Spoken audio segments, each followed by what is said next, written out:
வந்து ஒருத்தங்க எனக்கு பிறந்து வேஸ்ட் அப்படின்னா. ஸோ அது என்னை ரொம்ப உடைச்சிது. அது ஆண்டவர் சமூகத்தில் என்னை ஒரு நைட்டு ஃபுல்லாக இருந்து அழ வச்சுது. அது என் லைஃப்பில் வந்து ஒருத்தங்களை ஆண்டவர் உருவாக்கணும்னு பிளான் பண்ணிட்டாருன்னா உடைக்கிறதுக்குன்னு சிலருக்கு கான்ட்ராக்ட் கொடுத்து விடுவார். என்னால் எவ்வளோ வலி ஆண்டவர் கொடுக்க முடியுமோ அவ்வளோ கொடுத்தேன். அவரால் எவ்வளோ அன்பு கொடுக்க முடியுமோ அதை கொடுத்தேன். ஸோ இப்படி ஆண்டவரே என்னை நேசிக்கிறீங்களே. ஒரு கட்டத்தில் பிறந்ததுலேருந்து, அதாவது என்னுடைய விவரம் தெரிஞ்ச நாள்லேருந்து ஊழியமே செய்யக்கூடாதுங்கிற பிரதிஷ்டைகள் இருக்கு. ஆனால் இப்போ எப்படி கொண்டு வந்துட்டார். என்னுடைய ஆரம்பம் ஊழியத்துக்கு அர்ப்பணித்து 2007 கடைசியில் அந்த நியூ இயர் சர்வீஸில் நான் யூஸ் பண்ண முதல் வேர்டு,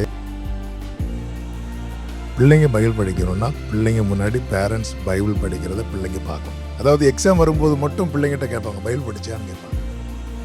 அப்போ அந்த பிள்ளை சின்ன வயசுலேயே என்ன மைண்டில் செட் ஆகிரும்னா பிரச்சனை என்ன பைபிள். அது வந்து பெற்றோர்ட்டையும் அப்படி பார்த்துருப்பாங்க.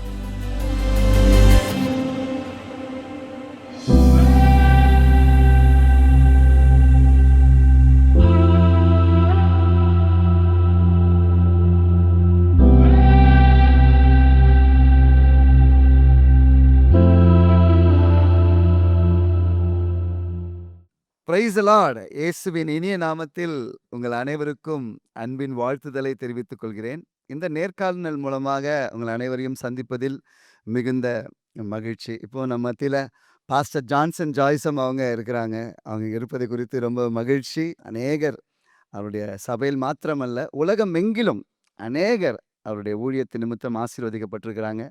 கர்த்தர் இந்த நாட்களில் அதிகமாய் பயன்படுத்துகின்ற ஒரு தேவதாசனாக இருக்காங்க. அவங்க நம்ம மத்தியில் இருப்பது ரொம்ப ரொம்ப சந்தோஷம். Pastor, thank you so much for coming. நீங்கள் ரொம்ப பிஸின்னு எங்களுக்கு தெரியும். அப்படிப்பட்ட நாட்களிலும் எங்களுக்கு இந்த நேரத்தை ஒதுக்கி இந்த நேர்காணலில் நீங்கள் வந்ததை குறித்து ரொம்ப மகிழ்ச்சி. நான் நேரத்தை அதிகமாக எடுத்துக்கொள்ளாதோடு முதல்ல இருந்து கேள்வியில் நான் போயிடுறேன். முதல் கேள்வியாக, உங்கள் வாழ்க்கையின் திருப்புமுனை, இதுதான் என்னுடைய திருப்புமுனை அப்படின்று நீங்கள் சொல்கிற காரியம் என்ன? நிறைய சொல்லலாம். அதில் ஒன்று, நான் +2 படிக்கும்போது என்னை வந்து ஒருத்தங்க எனக்கு பிறந்து வேஸ்ட் அப்படின்னாங்க. ஸோ அது என்னை ரொம்ப உடைச்சிது. அது ஆண்டவர் சமூகத்தில் என்னை ஒரு நைட்டு ஃபுல்லாக இருந்து அழ வச்சுது. அது என் லைஃப்பில் வந்து நான் வேஸ்ட் இல்லை அப்படிங்கிற ஒரு நிலைமைக்கு கொண்டு வருவதற்கு அதை அடிக்கடி இதை சொல்லுவேன். ஒருத்தங்களை ஆண்டவர் உருவாக்கணும்னு பிளான் பண்ணிட்டாருன்னா உடைக்கிறதுக்குன்னு சிலருக்கு கான்ட்ராக்ட் கொடுத்து விடுவார். அப்படி அது ஒன்று. காலேஜ் ஃபைனல் இயர் படிக்கும்போது 2007 என்னுடைய ஒரு விருப்பம் நிறைவேற ஆண்டவர் சமூகத்துலேருந்து ஜெபம் பண்ணேன். மோர் தேன் 2 வீக்ஸ். ஸோ அதில் தான் வந்து ஆண்டவர் வந்து என் விருப்பங்களெல்லாம் ஆண்டவர் உடைச்சி அவருடைய சித்தத்தை உள்ள வச்சு, என்னையும் தாண்டி உங்கள் சித்தம் என்னில் நிறைவேற்றும் அப்படின்னு ஆண்டவர் ஜெபம் பண்ண வச்சார். அந்த நேரத்தில் தான் ஆண்டவர் என் மேலே எவ்வளோ அன்பு வைத்திருக்கிறார் அப்படிங்கிறத நான் உணர்ந்தேன். அதாவது என்னால் எவ்வளோ வலி ஆண்டவர் கொடுக்க முடியுமோ அவ்வளோ கொடுத்தேன். அவரால் எவ்வளோ அன்பு கொடுக்க முடியுமோ அதை கொடுத்தேன். ஸோ இப்படி ஆண்டவரே என்னை நேசிக்கிறீங்களே.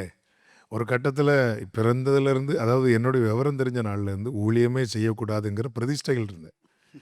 ஆனால் இப்போ எப்படி கொண்டு வந்துட்டாருன்னா, இருந்தால் ஊழியம் செய்கிறேன், இல்லைன்னா எடுத்துடுங்க ஆண்டவரே. அந்த அளவுக்கு கிறிஸ்துவின் அன்பு என்னை நெருக்கிய 2007 கடைசியில் ஊழியத்துக்கு ஒப்பு கொடுத்தேன். என் வாழ்க்கையில் மறக்க முடியாத தருணம். Praise the Lord, praise the Lord. பல ஆரம்பங்கள் மனித வாழ்க்கையில் இருக்குது. லாட் ஆஃப் பிகினிங்ஸ் இருக்குது. உங்கள் வாழ்க்கையில் மறக்க முடியாத ஆரம்பம், முக்கியமான ஒரு பிகினிங்னா எதை நீங்கள் சொல்லுவீங்க? இந்த ஆரம்பத்தை நான் மறக்க மாட்டேன், அதான் வாழ்க்கையின் முக்கியமான ஆரம்பம் என்று நீங்கள் சொல்ல விரும்பும் ஆரம்பம் என்ன? என்னுடைய ஆரம்பம் ஊழியத்துக்கு அர்ப்பணித்து 2007 கடைசியில் அந்த நியூ இயர் சர்வீஸில் ஃபஸ்ட்டாக என்னுடைய அப்பா வந்து நீ தான் ஒர்ஷிப் பண்ணணும் அப்படின்னு விட்டாங்க. அதெல்லாம் அதாவது ஊழியத்துக்கு அர்ப்பணித்து 1 மாதத்தில் நியூ இயர் சர்வீஸ், அந்த ஓல்டு சர்வீஸ் முடிஞ்சு 12 மணிக்கு நியூ இயர் சர்வீஸ் ஸ்டார்ட் ஆகும்போது நான் அந்த ஒர்ஷிப் எடுக்கணும். வெரி ஃபஸ்ட் டைம் சர்ச்சில் ஒர்ஷிப் எடுக்கிறேன். நான் யூஸ் பண்ண முதல் வேர்டே அப்பா அப்படின்னு மைக்கில் கத்துறேன். என் லைஃப்பில் அது மறக்கவே முடியாது. ஆரம்பம் அது மறக்கவே முடியாது. சந்தோஷம் பாஸ்டர். உங்கள் வாழ்க்கையின் வளர்ச்சியா நீங்க எத பார்க்குறீங்க? இத்தன நாட்கள் கர்த்தர் உங்கள நடத்தி வருகிறார். தனிப்பட்ட ஆவிக்குரிய வாழ்க்கை, ஊழிய வாழ்க்கை, குடும்ப வாழ்க்கை எல்லாமே கலந்திருக்கு. எந்த எந்த வளர்ச்சிய நீங்க ரொம்ப வளர்ச்சியா நீங்க பார்க்குறீங்க? கிறிஸ்துவோடு இருப்பது. அந்த வளர்ச்சி. அத கொஞ்சம் விவரித்து சொன்னா கேட்கிறவர்களுக்கு. இல்ல ஆண்டவரோடு இருக்கிறது தான். அதாவது என்னால நான் கூப்பிட்டா அவருக்கு கேட்குது. ம். அவர் பேசுறது எனக்கு கேட்குது. ஸோ இதுதான் நான் வந்து இதுக்கு மேலே எனக்கு சொல்ல தெரில. எதையும் சொல்லி நான் சொதப்ப விரும்பல. ஆண்டவர் வந்து அவரோடு இருக்க நிறைய காரியம் நமக்கு ரொம்ப ஈஸியாக கிடைக்குது. இன்றைக்கு அநேகர் வந்து சபையை தாண்டி இந்த நேரலையில் ஆன்லைனில் அநேகர் பயன்படுறத நிச்சயமாக நீங்கள் கேள்விப்பட்டே இருப்பீங்க. சாட்சிகள் அநேகம் ஒவ்வொரு இடத்துல நீங்கள் தெரியாத கண்ட்ரிக்கு போனால் கூட அங்கே ஒரு சாட்சி இல்லாமல் போகிறதில்ல. இவ்விதமாக கர்த்தர் பயன்படுத்தி வர்றாரு. இதில் முக்கியமாக நீங்கள் கொடுக்குற அந்த சேர்மன் இந்த வார்த்தையின் வெளிப்பாடு, அந்த ரெவலேஷன், இது எப்படி நீங்க பெற்றுக்கொண்டீங்க? எங்க இது ஆரம்பமாச்சு? இது ஆரம்பத்துலேருந்தே நீங்க இப்படி தான் மெடிடேட் பண்ண ஆரம்பிச்சீங்களா? நாங்க நெறைய பேரு படிக்கும்பொழுது பார்க்காதத சில நீங்க பார்க்குறீங்க. அது எப்படி பாஸ்டர் அது? ஆக்சுவலாக நான் எப்படி பார்க்குறேன்னு கேட்டால் அவர் எப்படி காட்டி தராரோ அப்படி பார்க்குறேன். இதுக்கு மேலே எனக்கு எனக்கு ரெவலேஷன்னே அது தெரியாது. இது இல்ல பைபிள் படிக்கிறதுக்குன்னு எதனா ஒரு மற்றவர்களுக்கு அதிகமா ஆண்டவருடைய ஆழத்தை தெரிஞ்சுக்க வார்த்தையில அவ்வளோ ஆழங்கள் இருக்கு. அதான் பைபிள் ஒரு வசனம் வந்து ஒரு பெரிய பிரேக் த்ரூ என் லைஃப்பில் உண்டு பண்ணுச்சு. என்ன அப்படின்னா, உடைய வேதத்தில் உள்ள அதிசயங்களை காண என் கண்களை திறந்துடலாம். அப்போ பைபிளில் அதிசயம் இருக்குது. நம்ம வார்த்தையை எடுத்து என் வாழ்க்கையில் ஒரு அதிசயம் நடக்கணும் அப்படின்னு பார்க்குறோம். பட் பைபிள்லே அதிசயம் இருக்குது. ஸோ இந்த வசனத்தை வச்சு ஆண்டவர் வந்து ஜெபம் பண்ண வச்சாங்க. நான் ஊழியத்துக்கு அர்ப்பணித்து ஒரு 2-3 இயர்ஸ்க்கு அப்புறம் தான் ப்ரீச் பண்ண ஸ்டார்ட் பண்ணுறேன். எனக்கு வராது. இன்றைக்கி என்னெல்லாம் என்கிட்ட இருக்கோ அது எதுவுமே இல்லாதவன் தான் ஜான்சன். அப்போது இன்றைக்கி நான் மேன்மை பாராட்ட ஒன்றுமே கிடையாது. எதுவுமே என்கிட்ட நான் +2 படிக்கும்போது எனக்கு பாட தெரிலன்னு என்னை வேஸ்ட்டுன்னு சொன்னாங்க. அப்போ நான் எந்த லெவலில் இருந்திருப்பேன் பாருங்கள். ஆனால் ஆண்டவர் வந்து உண்மை உள்ளவர். எவரையும் மேன்மைப்படுத்தவும் பலப்படுத்தவும் அவருடைய கரத்தினாலாகும். அப்போ ஆண்டவரே எனக்கு காட்டி தரார். நான் அது எனக்கு தெரியாது, ரெவலேஷன்லாம் தெரியாது. நான் தான் வேடிக்கை சொல்லி எனக்கு தெரிஞ்ச ரெவலேஷன் பைபிளில் கடைசி புத்தகம். வேறு பைபிள் பார்க்கும்போது அவர் காட்டி தரார். அதாவது என்னுடைய ஞானத்தை வச்சு பார்த்தா அதில் ஒன்றுமே தெரியாது. அவர் எப்படி காட்டி தராரோ அதை அப்படியே ப்ரெசென்ட் பண்ணேன். அது கேட்குறவங்க ரெவலேஷன் சொல்கிறாங்க. எனக்கு இன்னைக்கு வரைக்கும் தெரியல அது எப்படின்னு. பைபிள் படிக்கிறவங்களுக்கு நீங்கள் சொல்கிற ஆலோசனை என்ன? ரொம்ப நேசிக்கணும் வார்த்தையும். அதாவது வேர்டு தானே ஜீசஸ். இந்த வேர்டுக்கு ஒரு ஷேப் கொடுத்தா ஜீசஸ். ஸோ நான் பைபிள் எவ்வளோ நேசிக்கிறேனோ அவ்வளோதான் ஜீசஸை நேசிக்கிறேன். பைபிளோடு எவ்வளோ டைம் ஸ்பெண்ட் பண்ணுறனோ அவ்வளோ நேரம் தான் ஜீசஸ் கூட ஸ்பெண்ட் பண்ணுறேன். சின்ன வயசுலேயே நாங்கள் பார்த்தது எங்கள் அப்பா பைபிள் எடுக்கும்போது கிஸ் பண்ணிட்டு தான் எடுப்பான். ஸோ அது வளர வளர எங்களை அறியாமலே நாங்கள் அதை செய்ய ஆரம்பிச்சிட்டோம். நாங்கள் செஞ்சு இப்போ எங்கள் பிள்ளைங்களும் பைபிள் எடுத்து கிஸ் பண்ணிட்டு தான் பைபிளே எடுக்கிறோம். பைபிள் எடுக்கும்போதே கிஸ் பண்ணுறாங்க. இது எங்கள் அப்பா கிட்ட இருந்து கற்றுக்கொண்டது. எவ்வளோ நம்ம வேதத்தை நேசிக்கிறோமோ ஆண்டவர் வந்து அதால் நம்ம வந்து இந்த பைபிள் நம்மளை உயர்த்திச்சு. இப்போ அடுத்த சந்ததிக்கு, அதாவது நெக்ஸ்ட் ஜெனரேஷனுக்கு இந்த பைபிள் ரீடிங் மெடிடேஷன் ஹேபிட்டை எப்படி கல்டிவேட் பண்ணுறது, எப்படி அவர்களுக்கு அதை நம்ம கற்றுக் கொடுப்பது? இப்போது பைபிள் பிள்ளைங்களுக்கு கொடுக்கறதுக்கு நிறைய வந்துச்சு. டெக்னாலஜி வளர வளர அதுக்கேற்றது போல் நிறைய காரியங்கள் வந்துட்டு. ஆனால் இப்போ நிறைய ஸ்டோரிஸ் யூடியூப்லேயே இருக்கும். எல்லாம் நீங்கள் பார்த்தீங்கன்னா சில காரியங்கள் அங்கே மறைக்கப்பட்டிருக்கும். இப்போ எல்லாம் எடுத்துக்கோங்க, பைபிள் ஸ்டோரிஸ் நிறைய பிள்ளைங்களுக்கு நிறைய வந்திருக்கு. சூப்பர் புக் இந்த மாதிரி நிறைய வந்திருக்கு. ஆனால் சில காரியங்கள் அங்கே என்ன ஆயிருக்குன்னா மிஸ் ஆகிருக்கும். ஸோ இது வந்து சில பிள்ளைங்களுக்கு பைபிள் ஸ்டோரி தெரிகிறதே இந்த வீடியோஸால் மட்டும்தான். தப்பு கிடையாது, அதெல்லாம் பார்க்குறது தப்பு கிடையாது, பல வாட்டி பார்க்கலாம். ஆனால் பைபிள் கண்டிப்பாக படிக்கணும். பிள்ளைங்க வந்து பைபிள் படிக்கிறாங்களான்னு சின்ன வயசுலையே பேரண்ட்ஸ் வந்து பார்க்கணும். பிள்ளைங்க பைபிள் படிக்கணும்னா பிள்ளைங்க முன்னாடி பேரண்ட்ஸ் பைபிள் படிக்கிறத பிள்ளைங்க பார்க்கணும். அவன் எங்கள் அப்பா அம்மா பைபிள் படிக்கிறான், பைபிளில் நம்ம ரொம்ப இன்ட்ரெஸ்ட்டாக படிக்கிறது. அதாவது எக்ஸாம் வரும்போது மட்டும் பிள்ளைங்கிட்ட கேட்பாங்க, பைபிள் படித்தான்னு கேட்பாங்க. அப்போ அந்த பிள்ளை சின்ன வயசுலேயே என்ன மைண்டில் செட் ஆகிரும்னா, பிரச்சனைன்னா பைபிள், பிரச்சனைனா மட்டும் பைபிள். அது வந்து பெற்றோர்கிட்டையும் அப்படி பார்த்துருப்பாங்க. அதனால தான் இன்றைக்கி என்ன மேக்ஸ் எக்ஸாம் பைபிள் படித்தே அப்படின்னு கேட்பாங்க. இன்றைக்கி லீவு பைபிள் படித்தே அப்படி கேட்க மாட்டாங்க. நிறைய இடத்துல பைபிள் வந்து நம்ம படிக்கணும். நம்ம அது மேலே அவ்வளோ இன்ட்ரெஸ்ட்டாக இருக்கிறத நம்முடைய தலைமுறை பார்க்கணும். தலைமுறைக்கு அதனுடைய மகத்துவத்தை சொல்லிகிட்டே இருக்கணும். ஆண்டவர் சொல்வார்ல, நீ படுத்திருக்கும் போது, எழுந்திருக்கும் போது, நடக்கும்போது உன் சந்ததிக்கு இதை சொல்லு அப்படிம்பார். ஸோ இதை வந்து பிள்ளைங்களுக்கு அதனுடைய முக்கியத்துவம், அதனுடைய மகத்துவத்தை நம்ம வந்து நம்ம கைக்குள்ளே இருக்கிறது வரைக்கும் தான் போதிக்க முடியும், சொல்லணும். நன்றி பாஸ்டர். எல்லா வாழ்க்கையிலும் சவால்கள், சோதனைகள் இல்லாமல் இல்லை. உங்கள் வாழ்க்கையில் பெரிய சவால் எது? பெரிய சோதனை எது? பெரிய சவால் எங்கள் அப்பா நின்ன இடத்துல நான் அடுத்து நிற்கிறது. அதே போல் ஒரு சவால் நான் சொல்கிறது எல்லா பாஸ்டர்ஸ் கிட்ஸுக்கும் தெரியும் அப்படின்னு நினைக்கிறேன். அந்த இடத்துல நிற்கிறது புதிய பிலீவர்ஸ் நம்மளை பாஸ்டராக அக்செப்ட் பண்ணிடுவாங்க. ஆனால் பழைய பிலீவர் வந்து நம்மளுடைய சின்ன வயசுலேருந்தே நம்மளை பார்த்துருப்பாங்க. அவங்க திடீர்னு நம்ம பாஸ்டராக வந்து அக்செப்ட் பண்ண முடியாது. அது யாராலும் முடியாது. அது அவங்க தப்பு கிடையாது, அது நம்ம தப்பு. ஏன்னா நம்முடைய எல்லாமே அவங்களுக்கு தெரியும். திடீர்னு வந்து அந்த இடத்துல பாஸ்டராக நிற்கிறது என்பது ஸோ அது ஒரு பெரிய சேலஞ்சாக இருந்துச்சு. அழுதுருக்கிறேன். பாத்ரூமில் போய் டேப்பை ஓப்பன் பண்ணி விட்டெல்லாம் 2 வாட்டி அழுதுருக்கிறேன். ஆனால் அதெல்லாம் தாண்டி ஆண்டவர் நிற்க வச்சுருக்கிறாங்க, கிருபை. இப்போ சில பொதுவான கேள்விகளுக்கு பாஸ்டர், சபை என்றால் என்ன? சபையினுடைய முக்கியத்துவம் இந்த நாட்களில், இந்த மாடர்ன் நவநாகரிக உலகத்தில் சபையினுடைய ரோல் என்ன? சபை சபை பைபிள் நமக்கு அழகான ஒரு பிக்சரை காண்பிக்குது. கிறிஸ்து சபைக்கு தலையாக இருக்கிறார். சபை என்பது பாடி ஆஃப் கிரைஸ்ட். கிறிஸ்து இந்த பூமியில் வரும்போது அவர் ஒரே பேரான குமாரனாக இந்த பூமியில் வந்தார். அவர் சிலுவையிலே சிந்தின இரத்தத்தினாலே மீட்கப்பட்ட கூட்டம். பழைய ஏற்பாட்டில் ஆட்டுக்குட்டியின் இரத்தத்தினால் மீட்கப்பட்டவர்களை மேகத்துக்கு கீழே கொண்டு வருகிறார். புதிய ஏற்பாட்டில் ரட்சிக்கப்படுகிறவர்களை கர்த்தர் அனுதினமும் சபையிலே சேர்த்து கொண்டு வந்தார் என்று அப்போஸ்தலர் 2:47 இருக்கு. கிறிஸ்து சபைக்கு தலையாக இருக்கிறார். ஒரு நம்முடைய சரீரம்னு சொல்லும்போது அதில் நிறைய அவயவங்கள் இருக்கு. கண் இருக்கு, மூக்கு இருக்கு, வாய் இருக்கு, நிறைய இருக்கு ஒவ்வொன்றும். அதே போல் ரட்சிக்கப்பட்டவர்களுடைய கூட்டம் இருக்குல்ல, இதில் ஒவ்வொருத்தருக்கும் ஆண்டவர் ஒவ்வொரு ரோல் வைத்திருப்பார், கிருபையை வைத்திருப்பார். இவங்க கூடுற கூட்டம் தான் சபை. இந்த சபை வந்து மிக மிக முக்கியமானது, கிறிஸ்துவினுடைய சரீரம். அப்போ இந்த பூமிக்கு வந்து கிறிஸ்துவை காண்பிக்கிறதுடைய மெயின் ரோலே யாருக்கு அப்படி இருக்குன்னா சபைக்கு தான் இருக்கு. உங்கள் தலையை காட்டுறது உங்கள் பாடி, என்னுடைய தலையை காட்டுறது என்னுடைய பாடி. ஸோ கிறிஸ்துவாகிய தலையை காட்டுறது பாடி ஆஃப் கிரைஸ்ட், சர்ச் தான். ஸோ அதனால் சர்ச் தேவை. எனக்கு நான் வெளியே போகும்போது என் பாடி வீட்டில் இருக்கட்டும், தலை மட்டும் போயிட்டு வர முடியாது, சாத்தியமே கிடையாது, இல்லை. ஸோ பாடி ஆஃப் கிரைஸ்டோடைய முக்கிய ரோலே தலையை காட்டுறது, கிறிஸ்துவை காட்டுறது. Very good example pastor. அப்போ சபை வந்து மேண்டேட்ரியா சாய்ஸா பாஸ்டர் ஒரு விசுவாசி? மேண்டேட்ரி. அது எப்படி சாய்ஸ்ன்னு சொல்ல முடியும்? சான்ஸே கிடையாது. பாடி சாய்ஸா மேண்டேட்ரியா? மேண்டேட்ரி. ஸோ அதை வந்து நம்ம சாய்ஸ்னு கொண்டு வந்தாலே அது அங்கே தான் சத்துரு கண்ணி வைக்கிறோம். ஏன்னா யூதா நிருபத்தில் இருக்குது, தங்களை தாங்களே மேய்த்து கொள்ளுகிறார்கள். எதுக்கு சர்ச்சு வரணும், எதுக்கு சபை கூடணும்?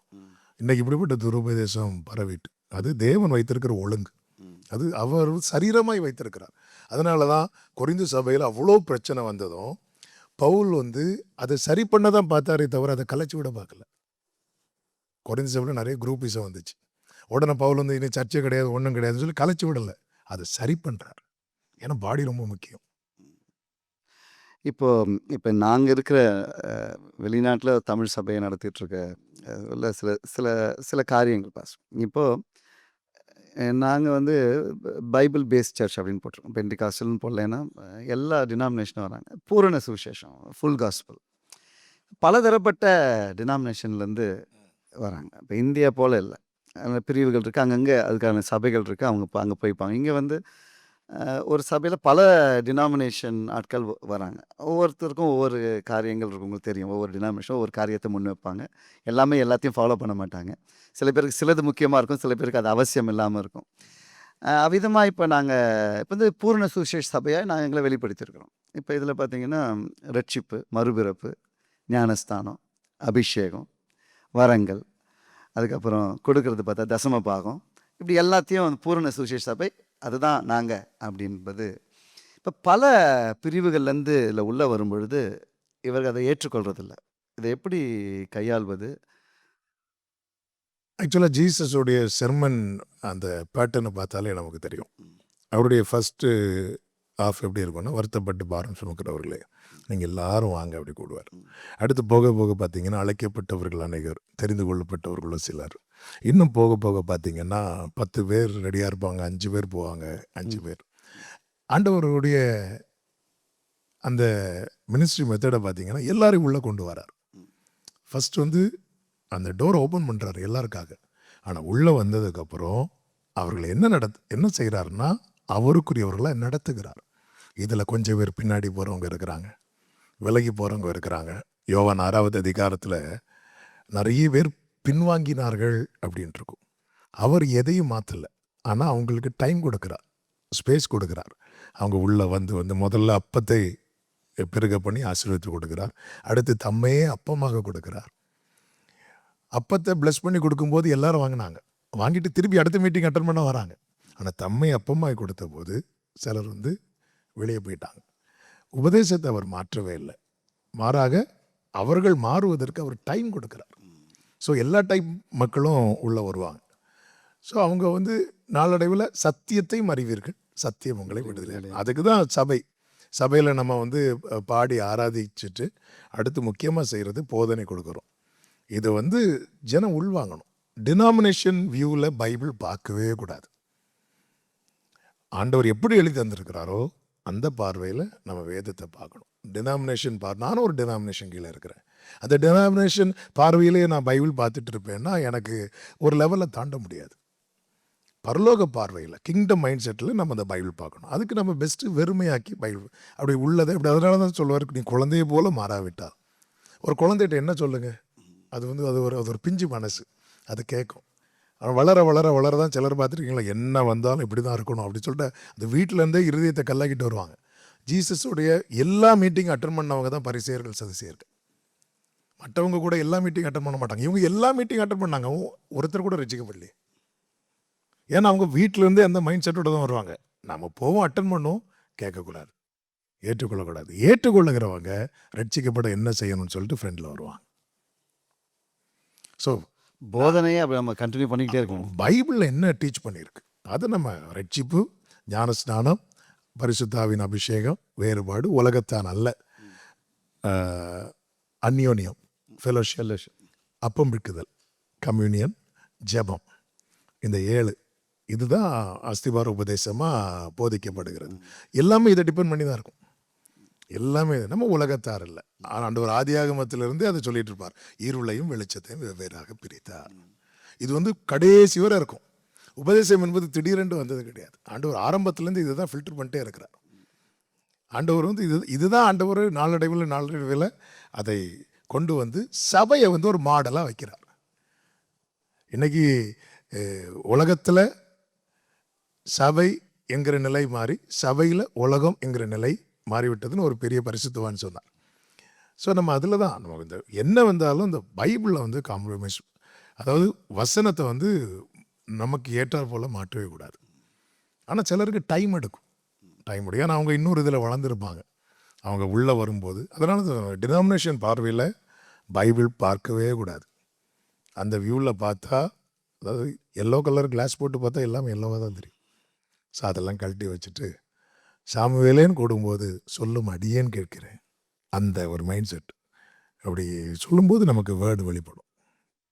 சந்தோஷம் சார். இப்போ இன்னொரு கேள்வி. இப்போ பார்த்தீங்கன்னா எல்லாத்துலேயுமே ஒரு நல்லதுன்னு இருந்தால் ஒரு கள்ள காரியம் அது எல்லாவற்றிலும் பொதுவாக ஒரு பொருள் எடுத்தால் அதே போல் மாதிரியான ஒரு ஃபேக்கு ஒன்று இருக்குது. ஊழியத்திலும் அது இருக்குது. அந்த நாட்களே ஆண்டவர் அதை வேதத்தில் சொல்லிட்டாரு. கள்ள தீர்க்கதரிசிகள், கள்ள போதகர்கள், கள்ள உபதேசம் அப்படின்னு கள்ள ஒரு காரியம் இருக்குது. பிசாசு வந்ததுனால அவன் கள்ளனாக இருக்கிறான் அப்படின்னு. ஆனால் இதில் ஒரு சேலஞ்சை நான் பார்க்கணும் பாஸ்டர். இப்போது தீர்க்க தரிசனம் என்றால் கள்ள தீர்க்க தரிசிகளும் இருக்கிறாங்க, கள்ள தீர்க்க தரிசனம் இருக்குது. உபதேசம் என்றால் கள்ள உபதேசமும் இருக்குது, கள்ள உபதேசியார்களும் இருக்கிறாங்க. சில பேர் தெரிஞ்சே செய்கிறாங்க, சில பேர் தெரியாமல் செய்கிறாங்க. அது எப்படி செஞ்சாலும் அவனுடைய ப்ராடக்ட் வந்து சில பேர் என்ன பண்ணுறாங்க, இப்போ நான் பார்க்குற என்னுடைய பார்வையின்படி நான் கேட்குறேன், கள்ள தீர்க்க தரிசிகள் இருக்கிறதுனால தீர்க்க தரிசனமே இல்லைன்னுறாங்க.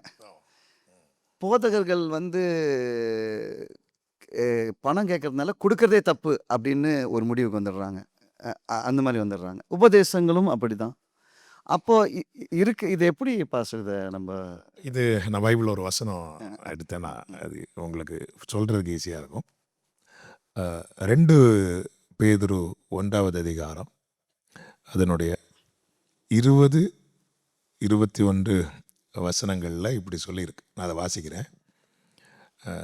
2 பேதுரு 1, 20, 21. வேதத்தில் உள்ள எந்த தீர்க்க தரிசனமும் சுய தோற்றமான பொருளை உடையதாய் இராதென்று நீங்கள் முந்தி அறிய வேண்டியது. 21வது வசனம், தீர்க்க தரிசனமானது ஒரு காலும் மனுஷருடைய சித்தத்தினாலே உண்டாகவில்லை, தேவனுடைய பரிசுத்த மனுஷர்கள், அந்த வேர்டை நோட் பண்ணிக்கோங்க, தேவனுடைய பரிசுத்த மனுஷர்கள் பரிசுத்த ஆவியினாலே ஏவப்பட்டு பேசினார்கள் அப்படின்றது. அப்போ தீர்க்க தரிசனம் இருக்கு. அப்படியே அடுத்த அதிகாரம் 1வது வசனத்தை பாருங்க, கள்ள தீர்க்கதரிசிகளும் ஜனங்களுக்குள்ளே இருந்தார்கள் அப்படின்ற. ஸோ கள்ள தீர்க்கதரிசிகள் இருக்கிறாங்க அப்படிங்கிறதுக்காக தீர்க்க தரிசனம் இல்லைன்னு சொல்றது பெரிய தவறு. அதனால தான் ஆண்டவர் வந்து முதல்ல உண்மையான பரிசுத்த மனுஷர்கள், உண்மையான தீர்க்கதரிசிகளை எழுதிட்டு தான் கள்ள தீர்க்கதரிசிகளை மென்ஷன் பண்ணுறாங்க. நம்ம ஊரில் வந்து 100 ரூபாய்க்கெல்லாம் கள்ள நோட்டு அடிச்சிட்டாங்க. ஆனால் 150 ரூபாய்க்கு கள்ள நோட்டு அடிக்கவே இல்லை. ஏன்னா அதோடைய ஒரிஜினல் கிடையாது. 150 ரூபாய்க்கு கள்ள நோட்டு அடித்தா ஈஸியாக மாட்டிடுவாங்க. அதனால் ஒரிஜினல் இருக்க போய் தான் டூப்ளிகேட் வரும். நல்ல தீர்க்கதரிசிகள் இப்போவும் இருக்கிறாங்க. அதனால தான் கள்ள தீர்க்கதரிசிகளுக்கு மார்க்கெட் இருந்துகிட்ருக்கு. நல்ல தீர்க்கதரிசிகளை இல்லைன்னு வரும்போது கள்ள தீர்க்கதரிசிகள் ஈஸியாக மாட்டிடுவாங்க. ஒரு ஆட்டு தோல் போத்துட்டு ஒரு ஓநாய் வந்து ஆடுகளுக்குள்ளே இருக்கிறதுனால தானே கண்டுபிடிக்க முடியல. அது தனியாக மாட்டிட்டு வந்தால் ஈஸியாக கண்டுபிடிச்சிடலாம்ல. அப்போ நல்ல தீர்க்கதரிசிகள் நடுவில் இருக்கிறாங்க. அதனால் ஒருத்தங்க வந்து கள்ள தீர்க்க தரிசனமே பொய் அப்படிங்கிறதுனால எல்லாமே தள்ளிவிட முடியாது. நல்ல தீர்க்கதரிசி ஆவியானவர் இன்றைக்கும் செயல்பட்டுட்டு தான் இருக்கிறார். பரிசுத்த மனுஷர்கள் பரிசுத்த ஆவியினால் ஏவப்பட்டு பேசிட்டு தான் இருக்கிறாங்க. உபதேசம், இன்னைக்கு அநேகர் இந்த கள்ள உபதேசத்தில் விழுவதற்கு காரணம் என்ன அப்படின்னா, அவங்களுக்கு பைபிள் தெரியாததுனால. பெரோயா பட்டணத்தாரை பற்றி சொல்லியிருக்கு, பவுலுடைய பிரசங்கத்தையே வீட்டில் போய் பைபிள் எடுத்து கரெக்டான்னு பார்ப்பாங்களாம். அதனால் அவர்கள் அதிக நற்குணசாலிகளாக மாறினாங்க. பவுல் தானே, அவர் பேசினா கரெக்டாக இருக்கும், இந்த மைண்ட் செட்டு தான் இன்றைக்கி நிறைய பேர் விழ வைக்கிது. இன்றைக்கி நான் கரெக்டாக பேசலாம், நாளைக்கு நான் கரெக்டாக பேசுவேன்னா தெரியாது. நான் மாம்சீகமாக யோசிக்க ஆரம்பிச்சிட்டேன்னா நான் நாளைக்கு மாற்றி பேசலாம். பேதுரு சொல்லுவார்ல, நீர் உன்னதமான தேவனுடைய குமாரனாகிய கிறிஸ்துன்னு. உடனே இயேசு சொல்வார், மாம்சம் ரத்தம் இது உனக்கு வெளிப்படுத்தலை, பரலோகத்தில் இருக்கிறன் பிதாவை வெளிப்படுத்தினார் சொல்லி அவன் அப்படி பாராட்டுவார். பாராட்டி கொஞ்ச நேரம் ஆகல பேதுருவை பார்த்து சொல்லுவார், அப்பாலே போ, எனக்கு பின்னாக போ சாத்தானே அப்படிப்பார். சொல்லிட்டு சொல்ல, நீ தேவனுக்கு ஏற்றவைகளை சிந்தியாமல் மனுஷருக்கு ஏற்றவைகளை சிந்தித்தாய். கொஞ்சம் முன்னாடி கரெக்டாக பேசின ஆள் இப்போ மாற்றி பேசுகிறாரு. அதனால தான் பவுல் கலாத்தியருக்கு எழுதும்போது சொல்லுவார், நாங்கள் சொன்ன உபதேசத்தை நாங்களே நாளைக்கு மாற்றி பேசினாலும் நீங்கள் என்ன பண்ணக்கூடாதுன்னு அக்செப்ட் பண்ணக்கூடிய ஒரு தூதனை வந்து மாற்றி பேசினாலும். அதனால தான் சத்தியத்தையே மாறியணும். இந்த கடைசி காலத்தில் அடையாளங்களை அற்புதங்களை பார்த்து ஒரு திரள் கூட்டம் வஞ்சிக்கப்படுவதற்கு காரணம் என்ன அப்படின்னா, அவங்களுக்கு சத்தியம் தெரியலை. இயேசு சொல்வார்ல, கடைசி காலத்தின் அடையாளங்கள் கூடுமானால் தெரிந்து கொள்ளப்பட்டவர்களும் வஞ்சிக்கப்படத்தக்க நிறைய அடையாளங்களும் அற்புதங்களும் நடக்கும்னு. சத்தியம் தெரிஞ்சால் அவங்க வஞ்சிக்கப்பட மாட்டாங்க. அதனால தான் சத்தியத்தை அறிகிற அறிவில் வளரணும். அதனால சர்ச்சில் இந்த போதனைகள் இதெல்லாம் இன்றைக்கி வந்து மக்களுக்கு அது வந்து பிரசங்கம் தானே, ரொம்ப ஈஸியாக விட்டுறாங்க. இதெல்லாம் கிடைக்கக்கூடாத ஒரு பஞ்ச காலம் வரும்னு ஆண்டவர் சொல்லியிருக்கிறார்.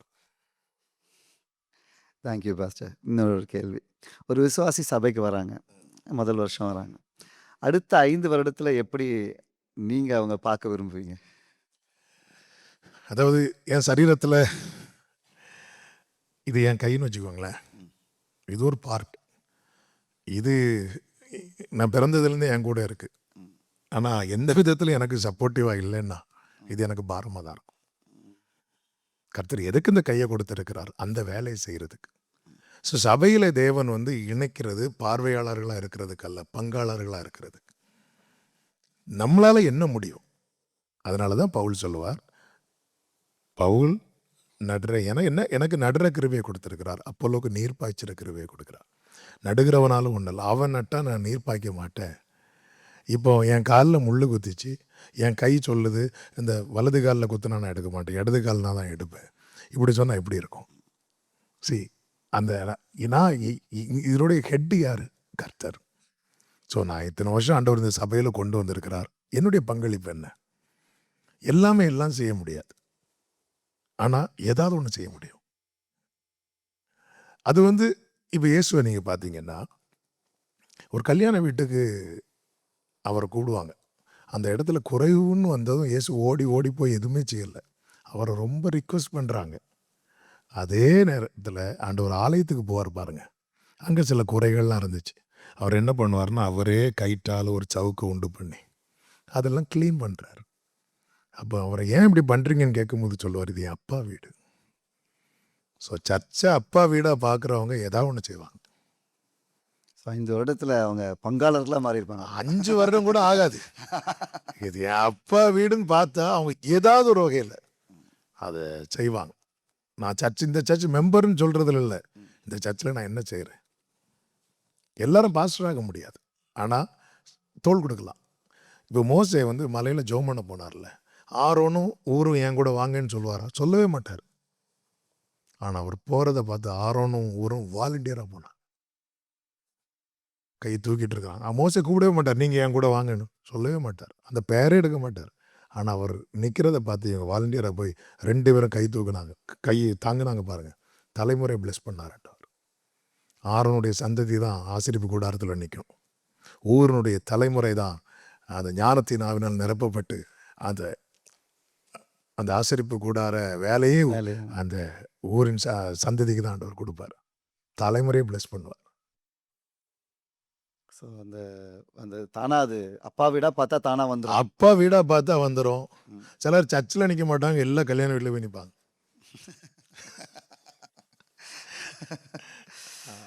ஸோ அதான் நம்ம அதை எப்படி பார்க்குறோம். சிலருக்கு என்னென்னா, சர்ச்சில் என்ன கூப்பிடலை, சொந்த அதாவது உங்கள் வீட்டில் ஒரு மேரேஜ் நடக்கும்போது உங்களுக்கு யாராவது கல்யாண கார்டு கொடுப்பாங்களா? எல்லார் வீட்லேயும் திருமணம் நடந்திருக்கும்ல. நம்ம வீட்டு ஃபங்க்ஷனுக்கு நம்மளை யாருங்க கூப்பிடணும்?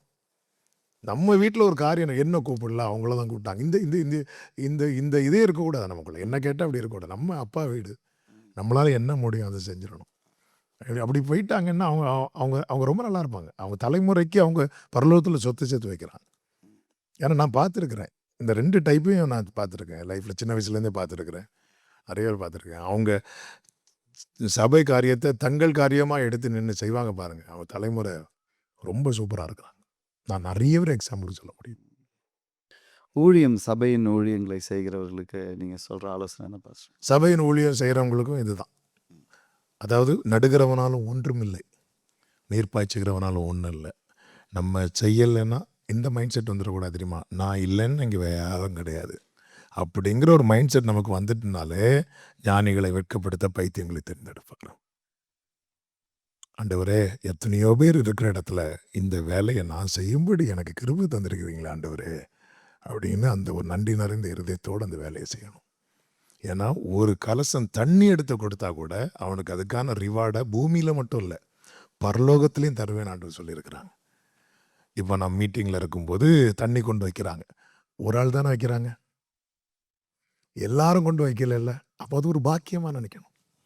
இன்னைக்கு சர்ச்சில் ஒருத்தவங்க ஒரு ஒர்க் பண்ணுறாங்கன்னா, ஆண்டவரே இத்தனை பேர் வர்ற இடத்துல என்னை வச்சு இந்த வேலையை செய்கிறீங்களே ஆண்டவரே, இது எனக்கு இவ்வளோ பெரிய பாக்கியம் ஆண்டவரே. இன்றைக்கி எங்கள் சர்ச்சில் கிருபையினால் ஒவ்வொரு காரியம் செய்கிறதுக்கு ஆண்டவர் நிறைய ஆத்மாக்களை தந்துருக்கிறாங்க. ஆனால் ஆரம்பத்தில் எங்கள் சர்ச்சில் வந்து இப்போ ஒரு சர்வீஸ் கொஞ்சம் பேர் தான் வருவாங்க. என்னுடைய வேலை வந்து சவுண்ட்ஸ் ரெடி பண்ணுறது என்னுடைய வேலை. எங்கள் அண்ணன் சவுண்ட்ஸ் அந்த ஸ்டேஜ் இது பண்ணுறதில் நான் பண்ணுவேன். எங்கள் அண்ணன் வந்து அந்த சவுண்ட்ஸ் இதெல்லாம் பார்ப்பாங்க. எங்கள் அப்பா என்ன பண்ணுவாங்க தெரியுமா? அங்கே ஜென்ஸ் டாய்லெட், லேடிஸ் டாய்லெட் இருக்குல்ல, எங்கள் அப்பா போய் க்ளீன் பண்ணுவாங்க. எங்கள் அப்பா கூட க்ளீன் பண்ண போகிறது என்னுடைய அடுத்த தம்பி பால் சார். இதெல்லாம் வந்து ஏன்னா அப்போ வந்து யாரும் கிடையாது, நாங்கள் எல்லாருமே நாங்கள் தான் பண்ணுவோம். கர்த்தர் வந்து இன்றைக்கி எங்களை ரொம்ப ரொம்ப ஆசீர்வாதம் வச்சுருக்காங்க. இன்றைக்கி எங்கள் அண்ணன் சிங்கப்பூரில் இருக்கிறாங்க, அந்த சர்ச்சில் என்ன ஒர்க்னாலும் போய் நிற்பாங்க. என் தம்பி பெங்களூரில் இருக்கிறான், அவன் ஒரு ஃபெலோஷிப் போகிறான், அங்கே எதுனாலும் போய் நிற்கிறான். ஏன்னா சர்ச்சின்னு வரும்போது எங்கள் அப்பா வீடு, அவ்வளோதான். நாங்கள் வளர்ந்த சபை நாகர்கோயிலில். ஆனால் எங்கள் அண்ணன் இப்போ சிங்கப்பூரில் இருக்கிறான். அவங்க வேறு சைனீஸ் சர்ச் போகிறாங்க. தம்பி பெங்களூரில் இருக்கான். இது வேறு சர்ச்சு. நம்ம இங்கே இருக்கிறது வரை தானே நம்ம இங்கே போவோம். அதுக்கப்புறம் நம்ம ஊருக்கு தானே அப்படி இல்லை. இது அப்பா வீடு. அந்த பார்வை வந்து நம்மளை ரொம்ப ஆசீர்வாதமாக வைக்கும். Thank you pastor, thank you. சபையினுடைய சவால்கள் பாஸ்டர், எதிர்ப்புகள், எதிர்மறையான காரியங்கள், எவ்விதமாக அதை நம்ம கடந்து செல்றது, கிறிஸ்துவில் மேற்கொள்றது. வளருகிற சபையினாலே பாதாள வாசல்கள் அதை மேற்கொள்ளாதுன்னு இருக்கு. ஆனால் போராடும் இருக்கு. உனக்கு பிரச்சனையே கிடையாதுன்னு இல்லை. நீ கிறிஸ்துவில் ஒரு சபை வளருதுனாலே பிரச்சனை இருக்க தான் செய்யும். ஆனால் நம்ம எதை விட்டுறக்கூடாதுன்னா, நான் என்னுடைய அஸ்திபாரம் கிறிஸ்து, அந்த உபதேசத்தை விட்டுறக்கூடாது. அதனால தான் நான் சொல்லி உபதேசத்தில் கேட்டு அதன்படி செய்கிறவன் கன்மலையின் மேலே கட்டப்பட்ட வீட்டுக்கு ஒப்பாயிருப்பான். இப்போ ஆரோனை பார்த்தீங்கன்னா ஜனங்களை ப்ளீஸ் பண்ணுறதுக்காக பரத்தில் கர்த்தர் மோசைக்கு கட்டளை கொடுக்கிறார். என்னை அன்றி உனக்கு வேறே தேவர்கள் உண்டாயிருக்க வேண்டாம். மோசை கை நீட்டி கட்டளை வாங்குறான். கீழே ஆரோன் விக்கிரகத்தை பண்ணிட்டு இருக்கிறான். ஏன் ஆரோனை இப்படி பண்ணுறேன்னு கேட்கும்போது ஆரோன் சொல்லுவார், இந்த ஜனங்களை பற்றி உமக்கு தெரியாதா? அப்போ ஏன்னா அங்கே 6 லட்சம் ஜனங்க இருக்கிறாங்க. 6 லட்சத்துக்கு மேலே இருக்கிற 6 லட்சம் புருஷர்கள். அப்போ ஒரு கட்டம் தாண்டும் போது ஆரோனால் அதை ஹேண்டில் பண்ண முடியாமல் ஜனங்களுக்கு என்ன பிடிக்கும் அப்படின்னு பார்க்க ஆரம்பிச்சிட்டான். அந்த பார்வை தான் ஆரோன். ஆனால் மோசை என்ன பண்ணுவார்னா, தேவனுக்கு ஸ்தானம் இல்லாத இடத்துல இருந்து கூடாரத்தை பெயர்த்து பாளையத்துக்கு புறம்பே போடுவான். கர்த்தரை தேடுகிறவர்கள் அங்கே போவார்கள்னு பைபிளில் இருக்கு. ஆண்டவருக்கு ஸ்தானம் இல்லாத இடத்துல நான் இருக்க மாட்டேன். அதில் ரொம்ப வைராக்கியமாக இருப்பார் மோசே. சபை புரிந்து கொள்ளணும், உபதேசத்துக்கு மாறான எந்த காரியத்தையுமே சர்ச்சை என்டர்டெயின் பண்ணவே கூடாது. அதில் ஸ்ட்ராங்காக இருந்துட்டா அந்த சபை நாளாகும், ஆனால் வளரும். வெளிப்பார்வைக்கு தெரியாது, ஆனால் ரூட் ஸ்ட்ராங் ஆகிட்டே இருக்கும். புயல் அடித்தாலோ என்ன வந்தாலும் அந்த சர்ச்சு தான் நிற்கும். ஊழியக்காரருக்கு என்ன சொல்ல வருவீங்க? போதகருக்கு மட்டும் இல்லை, எல்லாருக்கும் நான் சொல்லுவேன். போதகருக்கு சொல்கிற அளவுக்கு நான் இன்னும் வளரல. ஏன்னா நானே இன்னும் அதனால். ஆனால் நான் என்ன சொல்லுவேன்னா, ஆண்டவரோடு உள்ள உறவை மட்டும் விட்டுருவே கூடாது. ஆண்டவர்கிட்ட மனுஷங்களுக்காக நோ சொல்லாமல்,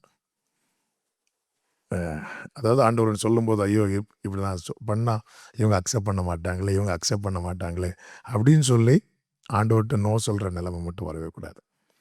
ஆண்டவருக்காக எதை வேணாலும் விடலாம், யாருக்காக ஆண்டவர் விட்டுறக்கூடாது.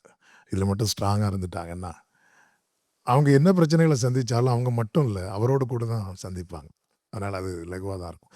ஆண்டவர் எனக்கு இவ்வளோ தெரியும், நான் பைபிள் காலேஜ் முடிச்சிட்டேன், நான் இவ்வளோ படிச்சிருக்கிறேன், எனக்கு இவ்வளோ அறிவு இருக்குது, நான் அதை வச்சு இல்லை. ஆவியானவர் கிரியை செய்யாத எந்த இடத்துலையுமே நம்முடைய அறிவை வச்சு ஒன்றுமே பண்ண முடியாது. அதனால் தேவனோடு உள்ள உறவு எவ்வளோதான் உயர்த்தப்பட்டாலும் அதை மட்டும் ஆண்டவர் நீங்கள் இல்லைன்னா, ஏசு சொன்னார்ல, என்ன இல்லாமல் உங்களால் ஒன்றுமே செய்யக்கூடாதுன்னு. அதுக்கப்புறம் பேதுரு மீன் பிடிக்க போவார். பைபிள் சொல்லுது அவங்க ஒன்றுமே பிடிக்கலைன்னு இருக்கு. லூக்கா 5 இருக்கு. ஃபஸ்ட்டு பேதுரு பிடிக்க போகும்போது என்ன சொல்லுவார், எங்களுக்கு ஒன்றுமே அகப்படலைன்னு. அகப்படலைன்னு என்ன அர்த்தம்? அவர் வலையெல்லாம் போட்டு ட்ரை பண்ணி பார்த்தார். ஆனால் யோவான் 21 போகும்போது வலை கூட போட முடியல அவங்களால. அதனால தான் ஆண்டவர் சொல்ல, நீ வலையை கூட அவர் தான் போட வைக்கிறார். அவர் இல்லாமல் நம்மளால் ஒரு ஜப் கூட பண்ண முடியாது, வலை கூட போட முடியாது. போட்டில் கிளம்பிடுவோம், பைபிளை தூக்கி மினிஸ்ட்ரின்னு கிளம்பிடுவோம், ஒன்றுமே நடக்காது. இதை மட்டும் மனசில் வச்சு அவரோடு. Thank you so much pastor. Last but not least, உங்கள் லட்சியம் என்ன? என்னுடைய லட்சியம் உண்மை உத்தமமான ஊழியக்காரனே உன் எஜமானுடைய சந்தோஷத்துக்குள் பிரவேசி. இதான். Thank you so much pastor. இவ்வளோ நேரம் எல்லா கேள்விகளுக்கும் அது நிச்சயமாக எனக்கு பிரயோஜனம், இதை பார்க்குற அனைவருக்கும் இது பிரயோஜனமாக இருக்கும் நான் நிச்சயமாக நம்புகிறேன். Thank you so much pastor. God bless you. கர்த்தர் உங்கள் அனைவரையும் ஆசீர்வதிப்பார்.